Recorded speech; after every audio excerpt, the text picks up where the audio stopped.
एक बार फिर से आप सभी का स्वागत है। हम अध्ययन कर रहे हैं रोमियो की पत्रिका और उसके 12वें अध्याय का। अब उसके 9वें वचन से आगे का हम अध्ययन करेंगे।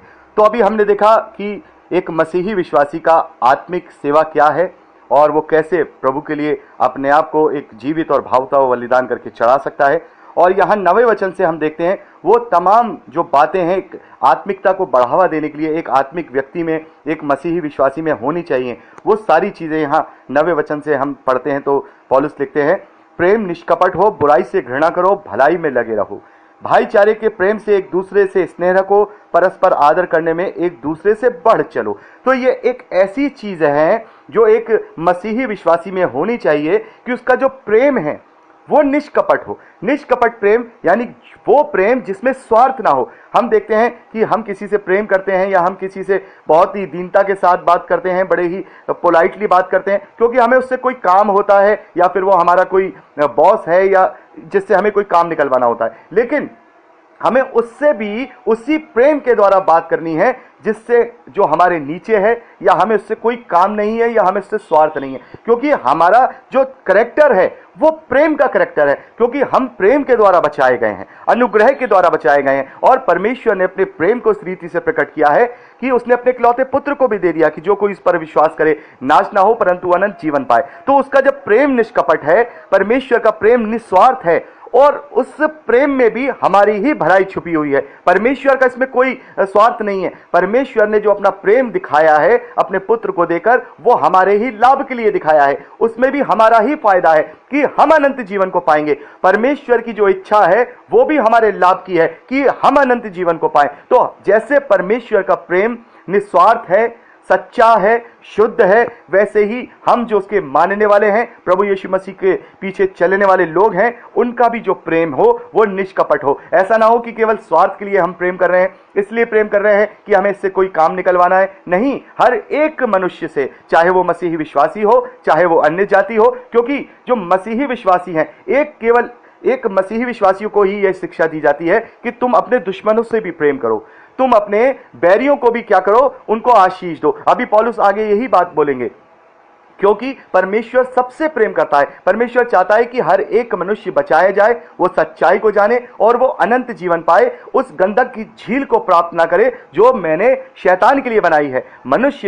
परमेश्वर ने मनुष्यों के लिए गंधक की झील को नहीं बनाया है, परमेश्वर ने मनुष्यों के लिए अनंत जीवन बनाया है। लेकिन हमें अपने प्रेम को इस रीति से दिखाना होगा जैसे परमेश्वर ने अपने प्रेम को निष्कपट और निस्वार्थ रीति से, शुद्ध रीति से, बिल्कुल सच्चाई से हम पर दर्शाया है। वैसे ही हमें भी एक दूसरे के साथ प्रेम में निष्कपट होना है, बुराई से घृणा करनी है। बुराई से घृणा करनी है किसी व्यक्ति से या किसी मनुष्य से नहीं कि उसने पाप कर दिया है, वो पापी है, उससे घृणा नहीं करनी है, उसकी बुराई से घृणा करनी है और उसको जीतने के लिए परमेश्वर का प्रेम उसके ऊपर डालना है ताकि वो उस बुराई से बच सके। तो बुराई से घृणा करो, भलाई में लगे रहो, भाईचारे के प्रेम से एक दूसरे से स्नेह रखो और आदर करने में एक दूसरे से बढ़ चलो। यानी कि ये कितनी जो शिक्षाएं हम देखते हैं मसीही विश्वासियों को दी जाती हैं कि एक दूसरे के आदर करने में एक दूसरे से स्पर्धा करो, यानी कि मैं तुम्हारा ज्यादा आदर करूं, तुम मेरा ज्यादा आदर करो। लेकिन हम क्या देखते हैं,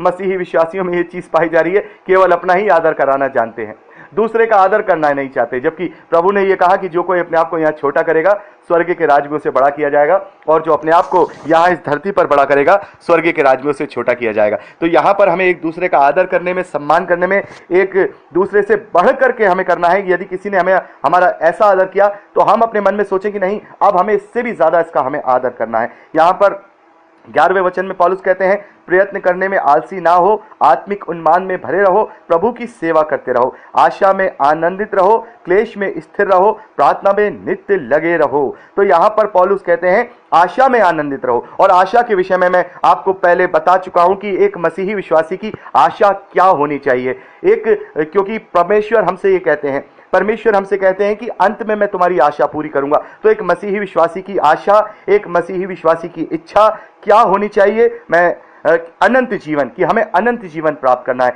तो उस आशा में कि हम प्रभु से मिलेंगे, उस आशा में कि हम परमेश्वर की सहभागिता में रहेंगे, उस आशा में कि हम अनंत जीवन को प्राप्त करेंगे, उसमें हम आनंदित रहें। चाहे हमारे जीवन में क्लेश हो, चाहे तकलीफें हो, चाहे हमारे ऊपर उत्पीड़न हो, किसी भी प्रकार से, यहां पौलुस कहते हैं उस आशा में आनंदित रहो जो प्रभु यीशु मसीह में हमें मिलने वाली है। अनंत जीवन जो हमें मिलने वाला है, हम उसमें आनंदित रहें, क्लेश में स्थिर रहें, और इन सब चीजों को बांधने के लिए हम प्रार्थना में नित्य लगे रहें, प्रार्थना हमेशा करते रहें। क्योंकि जो एक प्रार्थना एक ऐसी चीज है जो हमारा संबंध डायरेक्टली परमेश्वर से जोड़ता है। जब हम प्रार्थना करते हैं तो एक तरह से हम ऐसा महसूस करते हैं कि हम परमेश्वर के सामने हैं, हम परमेश्वर की हुजूरी में हैं और अपनी बात को हम परमेश्वर के सामने रख रहे हैं। तो परमेश्वर से प्रार्थना के द्वारा हमारा एक रिश्ता बनता है, एक संबंध कायम होता है उस प्रार्थना से, कि हम जब परमेश्वर से वार्तालाप करते हैं, अपनी बातों को उसके आगे रखते हैं, तब परमेश्वर को हम अपने निकट और अपने पास पाते हैं। इसलिए हमें हमेशा प्रार्थना में लगे रहना है।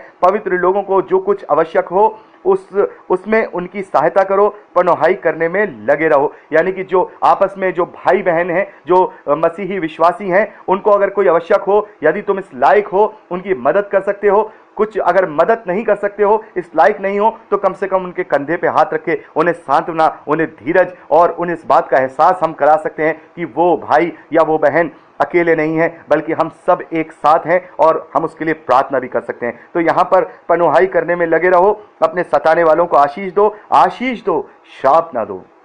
ये बहुत ही कठिन चीज हो जाती है। प्रभु यीशु मसीह ने भी हमें यही सिखाया कि तुम अपने शत्रुओं से प्रेम करो, अपने बैरियों को श्राप ना दो बल्कि उन्हें आशीष दो। और यहां भी पौलुस यही कह रहे हैं कि अपने सताने वालों को श्राप मत दो। तो एक मसीही विश्वासी को ये बहुत बड़ी बात यहां कही गई है कि हम किसी भी रीति से किसी को श्राप नहीं दें, क्योंकि परमेश्वर सबसे प्रेम करता है। ना जाने कब परमेश्वर उसके जीवन में ऐसा एक बीज उत्पन्न करे कि वो उस सुसमाचार को सुनकर अपने मन को फिराए और परमेश्वर के ग्रहण योग्य बन जाए और वो मसीह पर विश्वास कर ले। तो हम किसी को भी श्राप ना दें, क्योंकि हमें आशीष देने के लिए बनाया गया है, हमें आशीष देने के लिए कहा गया है। हम उसे आशीष दें। यदि कोई हमें गाली दे रहा है, यदि हमारे विरोध में कोई बात कर रहा है, हम प्रार्थना करें, उसके लिए आशीष दे कि हे परमेश्वर, इसका मन बदल, हे परमेश्वर इसके जीवन में रोशनी की किरण डाल, हे परमेश्वर अपना वचन इस तक पहुंचा। ये आशीष हम उस तक भेजें। हम उसके लिए श्राप न दें कि तेरे साथ ये हो जाए, तेरे साथ वो हो जाए। और धीरज के साथ हम उस व्यक्ति को क्षमा करें और उसको आशीष दें, उसे श्राप न दें। यहां पे पौलुस कह रहे हैं अपने सताने वालों को आशीष दो, श्राप न दो। आनंद करने वालों के साथ आनंद करो और रोने वालों के साथ रो। यहां पर पौलुस क्या कह रहे हैं? यदि तुम आपस में जब एक कलीसिया हो, एक मन हो, यदि वहां पर कोई आनंद करने वाला है तो उसके साथ आनंदित हो, उसके साथ उसकी खुशी में उसके भागीदार बनो। यदि कहीं कोई दुख है, यदि कोई तकलीफ है, यदि कोई रो रहा है, तो उसके दुख के भी भागी बनो, केवल सुख के भागी नहीं।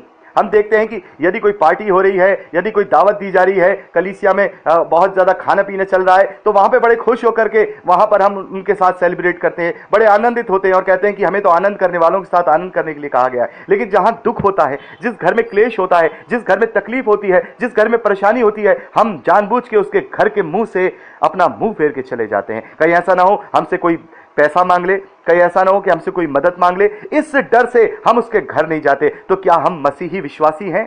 क्या हमारा दिल इतना छोटा है? अगर परमेश्वर का दिल इतना छोटा होता कि वो अपने स्वार्थ के लिए कार्य करता, तो अब आज हम कहां होते?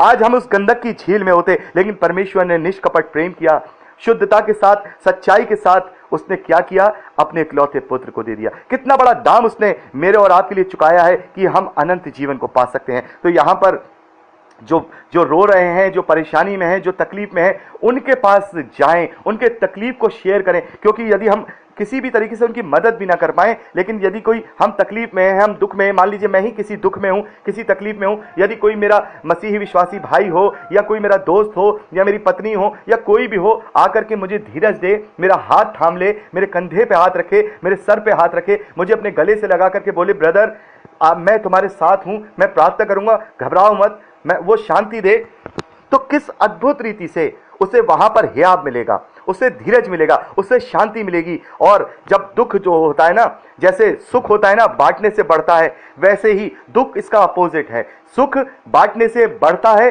और दुख बांटने से घटता है। तो यहां पर हम देखते हैं कि पौलुस कहते हैं कि आनंद करने वालों के साथ आनंद करो और रोने वालों के साथ रो, आपस में एक सा मन रखो, अभिमानी ना हो। ये अभिमानी जो एक अभिमान है, ये कहीं ना कहीं एक ऐसी लोमड़ी है जो हमारी दाग की बारी में कब घुस जाती है और उस खेत को तबाह कर देती है, हमें पता ही नहीं चलता है।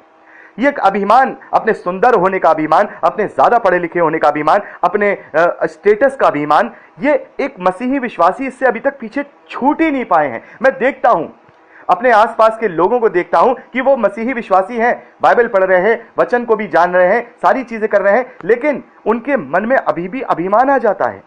इस बात का भी अभिमान आ जाता है कि हमने परमेश्वर के लिए इतना किया है।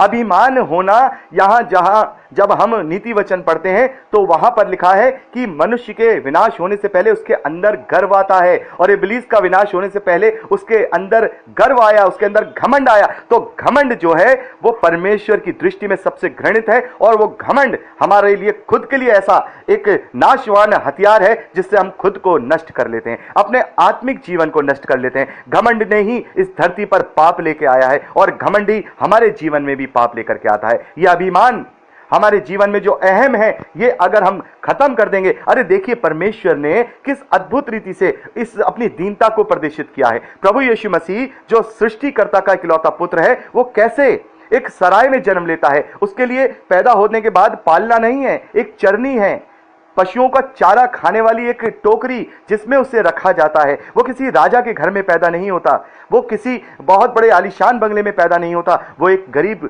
कारपेंटर के घर पैदा होता है। और प्रभु यीशु मसीह का सबसे पहला सरमन पहाड़ पे जो उसने दिया है, मत्ती के सुसमाचार 5वें अध्याय 3 वचन में क्या दिया है? दीन बनो, धन्य है वे जो मन के दीन हैं, क्योंकि वे स्वर्ग के राज्य को देखेंगे। दीन इंग्लिश में पुअर इन स्पिरिट, यानी सब कुछ होते हुए भी हम चाहे प्रधानमंत्री क्यों ना बन जाएं, हम चाहे इस पूरी दुनिया के सबसे बड़े राजा ही क्यों ना बन जाएं, फिर भी हमारी जो स्पिरिट है, हमारी जो आत्मा है, वो दीन हो। दीन का मतलब होता है गरीब होना। दीनता के साथ अपने आप को तुच्छ समझें, अपने आप को कुछ ना समझें, क्योंकि जब अपने आप को हम ऐसा करेंगे तब सही मायने में हम दीन हो जाएंगे, और जब हम दीन होंगे तो हम स्वर्ग के राज्य को जरूर देखेंगे। और एक हमने वचन पढ़ा है मत्ती के सुसमाचार 19वें अध्याय में, परमेश्वर प्रभु यीशु मसीह कहते हैं कि जो धनवान है उसका स्वर्ग के राज्य में करना कठिन है। उससे ज्यादा आसान तो यह है कि ऊंट का सुई के नाके में से निकल जाना। तो वो ऐसा क्यों कहा था परमेश्वर प्रभु यीशु मसीह ने? क्योंकि चाहे हम कितने भी अमीर क्यों ना हो जाएं, हम कितना भी धन अर्जित क्यों ना कर लें, हमें अपने मन का दीन होना जरूरी है। अगर हम अपने मन के दीन हैं तो चाहे हम गरीब हों, चाहे हम अमीर हों, हम परमेश्वर के राज्य में प्रवेश करने के योग्य हैं, और तभी हम परमेश्वर के राज्य में प्रवेश कर पाएंगे। और इसीलिए प्रभु यीशु मसीह ने कहा धनवान का स्वर्ग के राज्य में प्रवेश करना कठिन है, क्योंकि उसके अंदर अभिमान आ जाता है, उसके अंदर से दीनता खत्म हो जाती है। और जब उसके अंदर से दीनता खत्म हो जाती है तो फिर वो ऑटोमेटिकली परमेश्वर के राज्य से वंचित हो जाता है। तो यहां पर अभिमानी नहीं होना है, अपने मन में दीन बनना है। सबसे पहली आज्ञा उसकी यही है, सबसे पहली बात, धन्य वचन उसका यही है कि दीन बनो। धन्य है वे जो मन के दीन हैं, स्वर्ग का राज्य ऐसों का ही है, वो स्वर्ग के राज्य में प्रवेश करेंगे। तो यहां पर हम देखते हैं पौलुस कहते हैं कि अभिमानी ना हो, परंतु दीनों के साथ संगति रखो। दीनों के साथ, दीनों मतलब गरीबों के साथ, जो कुछ ना हो उनके साथ संगति रखो। लेकिन यहां पे क्या होता है, हम ऐसे लोगों को बहुत ही घृणित दृष्टि से देखते हैं। ये सच्चाई है, हम अपने आप को इस बात से ये नहीं कह सकते कि हम ऐसा नहीं कर सकते। बहुत सारे लोगों के लिए मैं कह रहा हूं, बहुत कम ऐसे लोग हैं जो किसी गरीब के साथ या किसी मजदूर के साथ अच्छी तरह से पेश आते हैं। अरे वो तो अपने पास तक बैठाना उन्हें पसंद नहीं करते हैं, आजकल हम देखते हैं। लेकिन मसीही विश्वासियों को यह भेदभाव नहीं दिया गया। एक मनुष्य की दृष्टि से देखा जाए, ना वो दीनता की दृष्टि से देखा जाए, ना ही वो अमीर की दृष्टि से देखा जाए, क्योंकि मनुष्य परमेश्वर की दृष्टि में एक समान है। क्या पता, हमने पढ़ा है ना लूका के सुसमाचार 16वें अध्याय में पढ़ा है, वो लाजर की स्टोरी पढ़ी है कि वो एक धनवान की ड्योढ़ी पर पड़ा रहता था, उसकी झूठन खाया करता था, लेकिन एक दिन वो दोनों मर जाते हैं। तो क्या होता है कि वो जो लाजर है, जो निर्धन लाजर था, वो इब्राहिम की गोद में है, और जो धनी व्यक्ति था वो पीड़ा में तड़प रहा है। तो परमेश्वर की दृष्टि में रुपया, पैसा, स्टेटस ये कुछ नहीं होता, बल्कि आत्मिकता होती है, दीनता होती है। तो यहाँ हमें अभिमानी नहीं बनना है। ये बहुत ही कठिन चीज है जो हम अपने जीवन में लागू करके अपने आप को परमेश्वर के ग्रहण योग्य बना सकते हैं, और ये बहुत आसान चीज भी है यदि हम पवित्र आत्मा के अधीन हैं। तो अपने अंदर ये जांचें, हमारे अंदर कोई घमंड, हमारे अंदर कोई अभिमान तो नहीं पाया जा रहा। तो यहाँ पे पौलुस कह रहे हैं आपस में एक मन रखो, अभिमानी ना हो, परंतु दीनों के साथ संगति रखो, अपनी दृष्टि में बुद्धिमान मत हो। जैसा अभी हमने देखा कि हमने आज ही ये बात की कि परमेश्वर की बुद्धि हमारी बुद्धि से कितनी आगे है। हमारी बुद्धि कुछ नहीं है परमेश्वर की बुद्धि के आगे। तो यहाँ पर हम अपने आप में बुद्धिमान ना हो, बुराई के बदले किसी को बुराई ना करें, जो बातें सब लोगों के निकट भली हैं उनकी चिंता किया करें, यहाँ तक हो सके तुम भरसक सब मनुष्यों के साथ मेल मिलाप रखो। हे प्रियो, बदला ना लेना परंतु परमेश्वर के क्रोध को अवसर दो, क्योंकि लिखा है बदला लेना मेरा काम है, प्रभु कहता है मैं ही बदला दूंगा। परंतु यदि तेरा बैरी भूखा हो तो उसे खाना खिला, यदि प्यासा हो तो उसे पानी पिला, क्योंकि ऐसा करने से तू उसके सिर पर आग के अंगारों का ढेर लगाएगा। बुराई से ना हारो परंतु भलाई को बुराई से जीत लो। हालेलुया। तो यहाँ पर पौलुस ने बहुत ही अच्छी बातें कही हैं, इन्हें डिस्क्राइब करने की जरूरत नहीं है, ये पवित्र आत्मा स्वयं आपके मन में डिस्क्राइब करेगा। और मैं चाहूंगा इसको आप रोज नहीं तो हफ्ते में एक बार 9वें वचन से लेकर के 21वें वचन तक हम सब पढ़ें, और पढ़ के अपने आप को इससे जांचें, क्या ये सारी चीजें हम में पाई जा रही हैं कि नहीं, क्या हम इस तरीके से अपने आप को जांच रहे हैं कि नहीं। और यहाँ पर पौलुस कहते हैं यदि तेरा बैरी भूखा है तो उसे खाना खिला, यदि प्यासा है तो पानी पिला, क्योंकि ऐसा करने से तू उसके सिर पर अंगारों का ढेर लगाएगा। क्यों?